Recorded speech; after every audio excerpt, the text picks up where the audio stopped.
porque Cristo es la cabeza y Cristo también, Cristo también es parte del cuerpo, ¿cierto? Porque es la cabeza, pero la cabeza dirige todo, ¿cierto? Y sabemos que dependemos de Él. Vivir en amor, vivir en dependencia y vivir con propósito, ¿cierto? Como la novia en este caso. Así que esa es muy linda esta semejanza, queridos hermanos. Bueno, todas son preciosas estas semejanzas de la iglesia, ¿cierto? Lo que trata el Señor, que nos alcanza en todas ellas. Luego tenemos la edificación. También aquí hay otra semejanza de iglesia, podríamos decir un edificio o una edificación, ¿cierto? En Efesios 2:20 menciona edificado sobre el fundamento de los apóstoles y profetas, siendo la principal piedra del ángulo Jesucristo mismo, en quien todo el edificio bien coordinado va creciendo para ser un templo santo en el Señor, en quien vosotros también sois juntamente edificados para morada de Dios en el Espíritu. Bueno, este pasaje aquí nombra a Cristo como la piedra angular, ¿cierto? En esta construcción. Muchos autores concuerdan en que la piedra angular se refiere a la piedra principal en el ángulo de la estructura de cualquier construcción. Es aquí donde el arquitecto determina de qué forma deben ir los muros en todo el edificio. Eso es así, ¿cierto? Porque también lo clarifica así la interpretación acerca de la piedra angular, la piedra perfecta, donde eso depende toda la edificación, ¿ya? Así que aquí se compara la iglesia en este versículo se compara la iglesia con un edificio espiritual perfectamente organizado y edificado. También los cimientos representan a los apóstoles y profetas que establecieron la doctrina, ¿cierto? Porque así lo dice, edificado sobre el fundamento de los apóstoles y los profetas, ¿cierto? Representa a ellos que establecieron la doctrina entregada por el Señor, desde luego. La piedra angular es Jesucristo mismo, quien sostiene, une y también da estabilidad a toda la estructura, la piedra angular, la piedra perfecta. Y los creyentes, ¿cierto?, funcionan como piedras vivas, que se ensamblan para formar, en alguna manera podemos decir, formar una morada para Dios y crecen en esa área. Y el propósito también, ¿cierto?, sostienen que toda la estructura crece unida para ser un templo dedicado al Señor, como dice allí eh, la palabra del Señor, ¿cierto? Y también esta metáfora destaca que la iglesia requiere unidad, liderazgo doctrinal y también una base sólida en Cristo para funcionar correctamente. Este versículo dice mucho, ¿cierto? Y también nos hace ver esa parte importante de la edificación y de nosotros sobre edificar correctamente como nos pide la palabra. En el fundamento de quién? De Cristo, ¿cierto? Y sobre cuál también edificaron los apóstoles y profetas. Así que es una maravillosa comparación también, ¿cierto? Una maravillosa semejanza de la iglesia, el cuerpo, la novia, la edificación. Ya. Luego tenemos el sacerdocio. Primera de Pedro 2:5 señala, vosotros también, como piedras vivas, sed edificados como casa espiritual y sacerdocio santo, para ofrecer sacrificios espirituales aceptables a Dios por medio de Jesucristo. Dios llama a cada integrante de su iglesia al sacerdocio, ¿cierto? A fin de presentar un sacrificio espiritual, un sacrificio vivo, agradable a Dios y único y personal. Primera de Pedro 2:9 también allí describe, mas vosotros sois linaje escogido, real sacerdocio, nación santa, pueblo adquirido por Dios, para que anunciéis las virtudes, ¿cierto?, de aquel que os llamó de las tinieblas a su luz admirable, confirmando la idea de que todos los creyentes pueden acercarse a Dios a través de Jesucristo, el sumo sacerdote de la iglesia. Él es Cristo, ¿cierto? Y debemos acercarnos a Él. Entonces, en Primera de Pedro, ¿cierto? 2:5 ahí nos describe también que el sacerdocio representa a la iglesia como una comunidad viva y también y sin jerarquías de intermediarios para acceder a Dios. Nada de eso. En lugar de ser un edificio de piedra o una organización jerárquica rígida, la iglesia funciona, ¿cierto?, como un templo espiritual, donde todos los creyentes participan por igual en el mismo ministerio o en el ministerio. Acceso directo. Cada creyente es un sacerdote con acceso directo a Dios, cosa que antes no pasaba, ¿cierto? Pero hoy pasa porque Jesucristo cambió todo eso, ¿ya? Un acceso directo a nuestro Dios. También ausencia de clero mediador. Se elimina la figura del sacerdote terrenal tradicional, ¿cierto? Que mediaba por los pecados del pueblo. Hoy día podemos llegar a Jesucristo, ¿cierto? Y reconocer nuestra condición y Él nos va a escuchar también cuando hay arrepentimiento verdadero. También participación igualitaria. Todos los miembros tienen la autoridad para ministrar dentro de la capacitación que tengan, la preparación, ¿cierto? La santificación, pueden ministrar, no hay problema, porque también Jesucristo como fundamento, Él es la base y el mediador principal. Él, ¿cierto? No hubo otro mediador entre Dios y los hombres, sino que Jesucristo, Él. Piedras vivas también, cada miembro es un elemento activo y vital en esta estructura, ¿sí? En el sacerdocio. Casa espiritual, el conjunto de creyentes es el lugar donde Dios habita, ¿cierto? El sacerdote, somos la iglesia, somos el cuerpo, somos la novia, somos la edificación. Ya en este plano estamos viendo la semejanza de la iglesia. ¿M? Un sacerdocio santo, el grupo es apartado para servir y adorar, ¿cierto?, en santidad. Este real sacerdocio, ¿cierto?, como dice el apóstol Pedro, es apartado para vivir en santidad también, ¿cierto? Real sacerdocio porque es nación santa, pueblo adquirido. Entonces, para vivir en santidad y al final, para que anunciéis las virtudes de aquel que os llamó de las tinieblas a su luz admirable. El sacerdocio, ¿cierto? Eh, Importante. Luego tenemos el rebaño. Bueno, tenemos en numerosos pasajes, ¿cierto? Se observa la figura del pastor, sus ovejas. El salmista David habla de esto en el Salmo 23:1, cuando decía: Jehová es mi pastor y nada me faltará. Es de vital la importancia entonces la figura del pastor, ya que ejemplifica la forma en que el rebaño necesita de un guía como Jesucristo también viene a ser guía del rebaño, ¿sí? Como su Señor, como su pastor. Por otra parte, en Juan 10:27 vemos a Jesús hablando acerca de la figura de esto y dice: mis ovejas oyen mi voz y yo las conozco y me siguen. Jesucristo refiriéndose, ¿cierto? Y señalando su condición de pastor, revelando la importancia que las ovejas tengan un oído atento, eh, reconozcan también la voz de su pastor y sean obedientes también a su llamado, bueno, y también sigan la dirección y sigan al pastor de los pastores, que es el Señor. Esta semejanza del rebaño también representa a la iglesia como una comunidad totalmente dependiente de su líder, ¿ya? Basado en el Salmo 23:1, Jehová mi pastor, nada me faltará. Esta analogía también destaca la iglesia, que no es una corporación también autosuficiente, sino un grupo guiado, ¿ah? La iglesia no depende sola, no es autosuficiente, no depende de sí misma, depende de Dios, ¿cierto?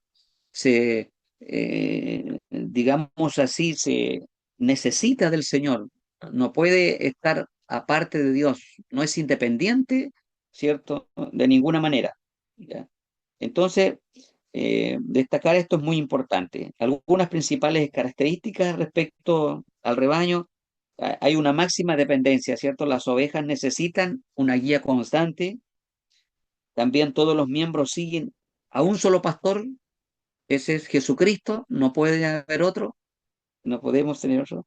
La provisión y protección dependen del líder, también hay seguridad garantizada, debe debe haber suministro, ¿cierto? Debe haber mantención de las ovejitas, Dios coloca líderes, ministros, para, para administrar, para guiar, para solventar la necesidad. ¿Ya?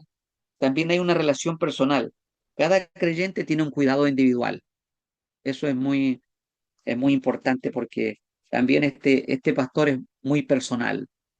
Conoce a cada oveja y cada oveja también lo conoce a él. Así que también es una importante semejanza de la iglesia en cuanto al rebaño. Bueno, se dice que David habló mucho de esto porque también él fue un pastor de ovejas, literalmente hablando, ¿cierto? Y de acuerdo a esto también él pudo ser inspirado en voluntad del Señor para escribir estos salmos y reconocer, ¿cierto?, al Señor, a Dios como su pastor y que lo proveía de todo y que nada le haría faltar. Así que nosotros confiamos también en esta verdad bíblica y reconocemos también esta función de semejanza de la iglesia al rebaño. Siguiendo tenemos los pámpanos o ramas, ¿cierto? Ramas, sarmientos, eh, también se le llaman así. Aquí para referirse a esta comparación es importante concentrarse en el texto de Juan, el capítulo 15, ¿cierto? El capítulo 15.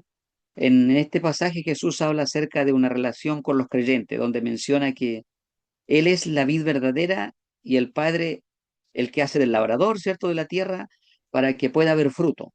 Por su parte, los creyentes son los pámpanos, ¿cierto? Los brotes, los sarmientos, las ramas, como queramos llamarle, quienes tienen vida gracias a la vid al permanecer en ellas. Como ramitas, ¿cierto? Como brotes están ahí unidas a la vid, ¿cierto? Y de esta forma Jesucristo hace un llamado a permanecer en Él, lo cual inicia el creer y mantener en el mismo caminar por la fe genuina en Jesucristo.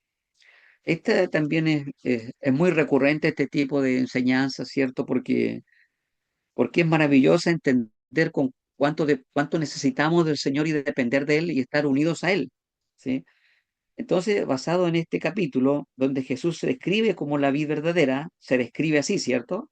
Y a sus seguidores como los pámpanos o sarmientos, el pasaje también ofrece, hermanos, una profunda enseñanza sobre la relación espiritual y la organización de la iglesia. Es muy importante porque de eso de lo que estamos hablando, de la estructura, de la organización de la iglesia. Una unión vital, ¿cierto? Los pámpanos no tienen vida propia. Los pámpanos, los brotes, los sarmientos no tienen vida, no tienen vida propia, dependen totalmente de la vid para extraer savia, ¿cierto? Y poder nutrirse. En la iglesia esto representa la necesidad de cada creyente de estar siempre conectado, ¿cierto? Siempre conectado espiritualmente con Cristo para tener vida y para tener fruto. Si nosotros nos desprendemos de Cristo, aunque estemos dentro del templo, no vamos a tener mucho, pero tenemos que estar conectados a la vid. Cristo es la vid verdadera. Tenemos que estar allí conectados, ¿cierto? Unidos a la vid. Entonces el propósito es dar fruto. La única razón de ser del pámpano es producir uva, ¿cierto? Porque eso hacen los brotes, ¿cierto? Los sarmientos, las ramas, producen uvas. Ese es su único propósito. Y en la iglesia esto significa que la organización y sus miembros deben reflejar el carácter de Cristo y producir fruto.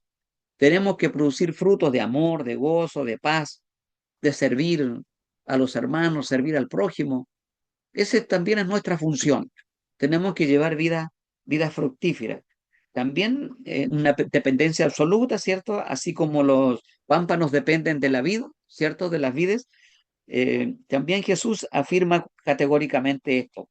Separados de mí, nada podéis hacer. Ninguna estructura, ¿cierto? Programa o líder de la iglesia puede tener éxito espiritual sin la dirección y el poder del Espíritu Santo.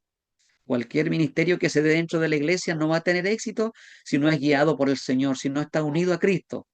Y el Espíritu Santo guiará el plan del Señor en el corazón de ese discípulo.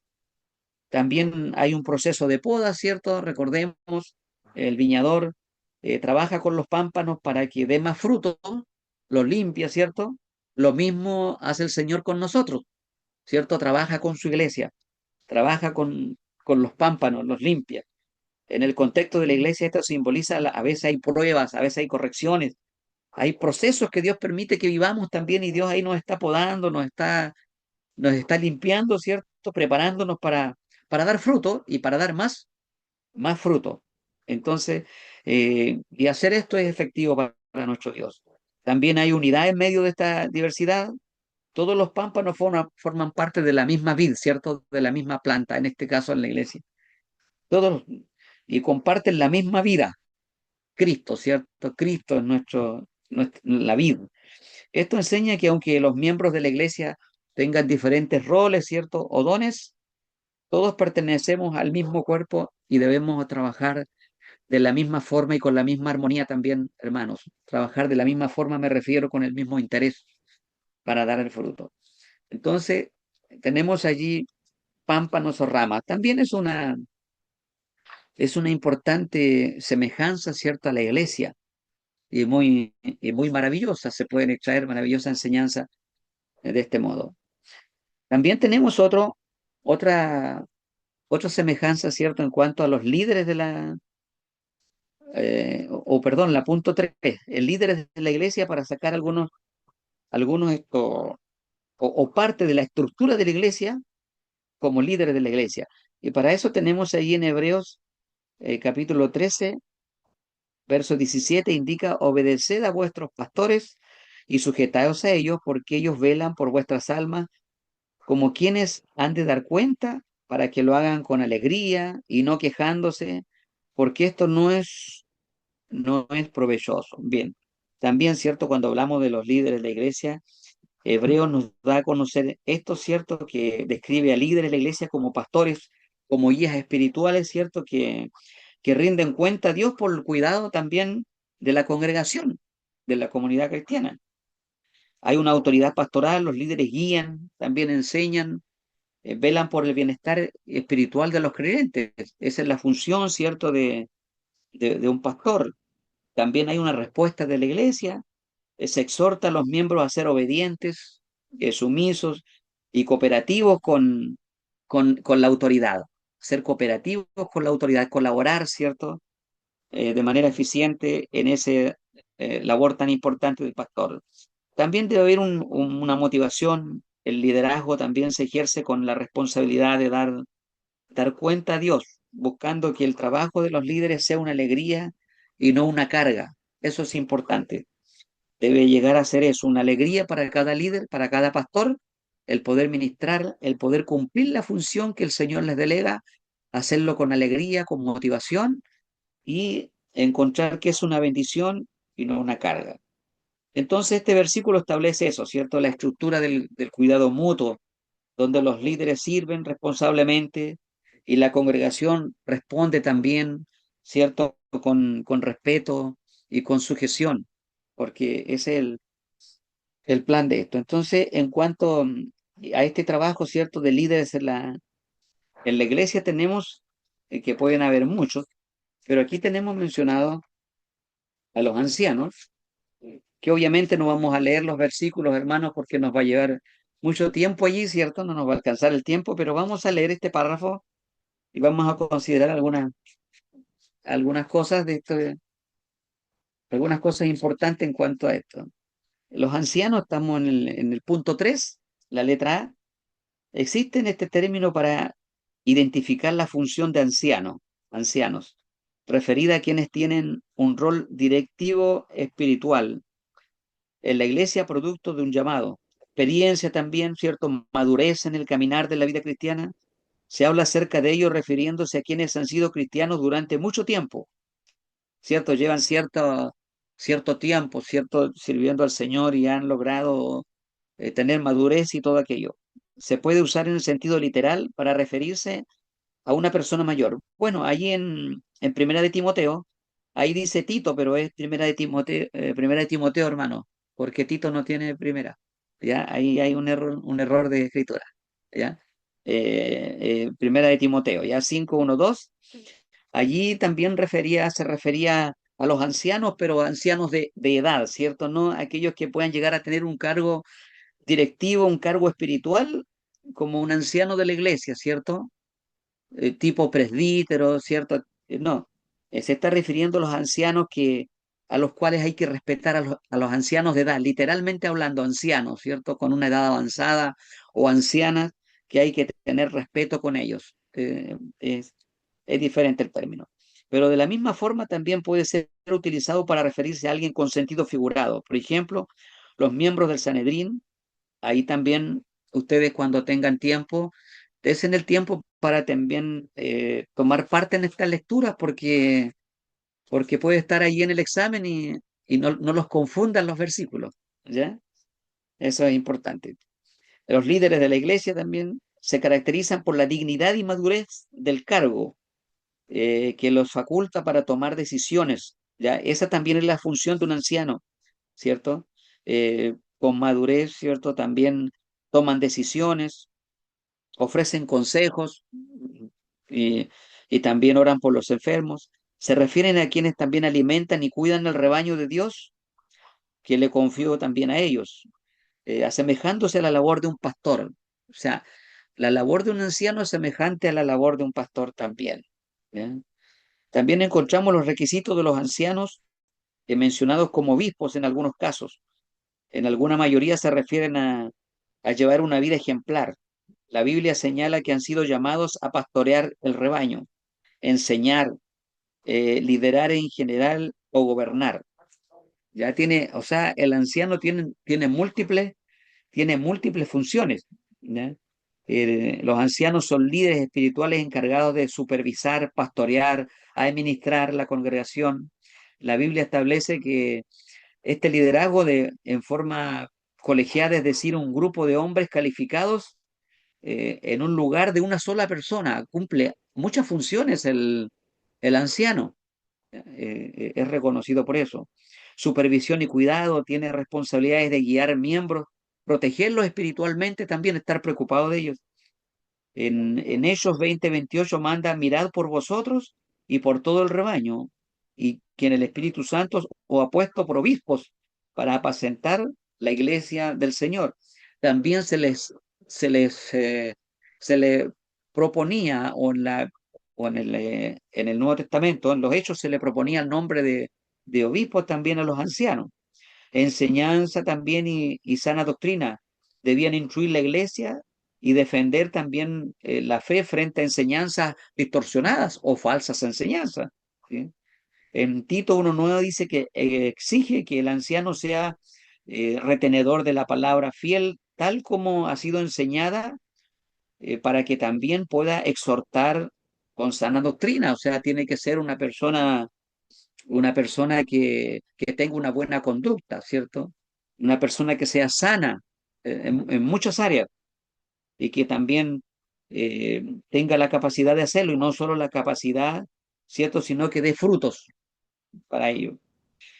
Entonces, esta estructura organizacional de la iglesia en ancianos, refiriéndonos a ello, o presbítero también, es un líder clave, es un encargado de supervisión espiritual, la enseñanza, el cuidado pastoral de la congregación. Su aporte es vital para mantener también la salud doctrinal de la iglesia y guiar a la comunidad mediante su ejemplo, ¿cierto? Que hace posible a través de que él pueda buscar al Señor y también garantizar un orden en el cuerpo de creyentes. Así que es vital la presencia de ancianos en la iglesia.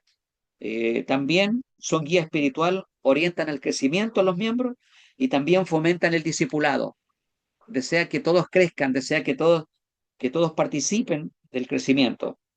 También salvaguardan la enseñanza bíblica y evitan desviaciones, ¿cierto?, de teologías, que haya falsa doctrina. Casos como eso. También trabajan en equipo para tomar decisiones administrativas, colaboran mucho en eso, en el temas espirituales. También visitan, oran por los enfermos y brindan consejería también a la comunidad. Así que es una función enorme la la del anciano. ¿Ya? Como les digo, no eviten leer estos versículos, hermanos, para que puedan tener claridad si en el examen le aparece algo, y más allá que el examen propiamente tal, para su crecimiento, Para su crecimiento. Importante que puedan perseverar en la lectura de la palabra del Señor. Vamos al último, que es diáconos, término utilizado para referirse a quienes cumplen un rol de ministro o siervo. ¿Ya? De hecho, eso significa, significa un siervo, un servidor, los diáconos. Se observa que este término surge del libro de Hechos, cuando se hace visible la necesidad de buscar a quienes se encarguen de la necesidad material de las viudas presentes en la congregación. Según esta aclaración, se puede observar que este nombramiento liberó tiempos a los apóstoles, ¿cierto? Liberó, les dio tiempo, les dio espacio para que los apóstoles puedan cumplir otras funciones y no se encarguen de eso que no era malo, era bueno, pero eso le quitaba el tiempo para que ellos puedan predicar la palabra, ¿cierto? Para predicar el mensaje del evangelio, como decían. Por lo cual se entiende que la función del diácono es subordinada a los ancianos y cumple un rol accesorio. Primera de Timoteo 3, 8, 13. Se detallan los requisitos del diácono y se puede observar en el Nuevo Testamento que su llamado es al servicio, ser servidores, ¿cierto? Algunos escritores lo comparan con el trabajo de campo, o sea, meter las manos ahí al arado, ¿cierto? Meter las manos, refiriéndose a quienes realizan labores prácticas que contribuyen a conocer las necesidades de los miembros de la congregación y su ayuda en estos casos. Entonces es muy importante. Primera de Timoteo 3, 8 al 13, lo leemos. Los diáconos asimismo deben ser honestos, sin doblez, no dados a mucho vino, no codiciosos ni ganancias de ganancias honestas, que guarden el ministerio de la fe con limpia conciencia. Y estos también sean sometidos a prueba primero, y entonces ejerzan el diaconado si son irreprensibles, o sea, que no haya de nada que reprenderlos. Las mujeres asimismo sean honestas, no calumniadoras, sino, bueno, los diáconos, verso 12, los diáconos sean maridos de una sola mujer, que gobiernen bien sus hijos, sus casas, porque los que ejerzan bien el diaconado ganan para sí un grado honroso y mucha confianza en la fe que es en Cristo Jesús. Mire, ahí están las disposiciones de esta labor tan importante de servicio dentro de la iglesia. Así que si alguien es diácono, debe estar agradecido al Señor, que el Señor lo considere en actos de servicio tan importante como ser un servidor en su obra. ¿Mm? Los diáconos son ministros o servidores oficiales de la iglesia. Su nombre proviene del griego diáconos, que significa servidor. Eso significa. Su función principal, ¿cierto?, es mantener también las necesidades prácticas administrativas de la comunidad, también estar preocupado de las necesidades propias en las familias, en los hogares cristianos. También esto permite, hermano, que los pastores se concentren más en la predicación de la palabra, en llevar el mensaje. ¿Mm? Así que eso podemos decir en cuanto, en cuanto a eso. En cuanto al origen, ¿cierto?, de esto, surgieron en la iglesia primitiva también hechos de los apóstoles. Allí surgieron, eso está en la lectura, ¿cierto? Lo pueden buscar, y allí surgieron los diáconos, lo que hemos leído allí, de acuerdo a la necesidad que se dio para que los apóstoles tengan, ¿cierto?, como prioridad predicar la palabra. Pero también esto otro no se debía dejar de hacer, servir a los demás. Y ya tenemos aquí, ¿cierto?, el final, la conclusión ahí, la iglesia en su esencia representa el cumplimiento del propósito de Dios al reunir a su pueblo en torno a Cristo. En ella cada creyente es llamado a servir, crecer, contribuir con los dones, ¿cierto?, que ha recibido para que el cuerpo de Cristo permanezca fuerte y unido, como debe ser. Su organización, lejos de ser simple orden humano, refleja un diseño divino que busca armonía, servicio, edificación mutua. Así como Cristo es la cabeza, los líderes, siervos, creyentes trabajan juntos para su dirección, guiados guiados por el Espíritu Santo, hermanos. También recordar el valor de la iglesia es recordar también nuestra responsabilidad dentro de ella, ser piedras vivas que sostienen su crecimiento y reflejan al mundo la gloria de Dios que la estableció. Con eso podemos concluir, queridos hermanos. Se nos hace corta la hora de clase, pero es importante, ¿cierto?, cómo Dios nos contribuye con su bendición a través de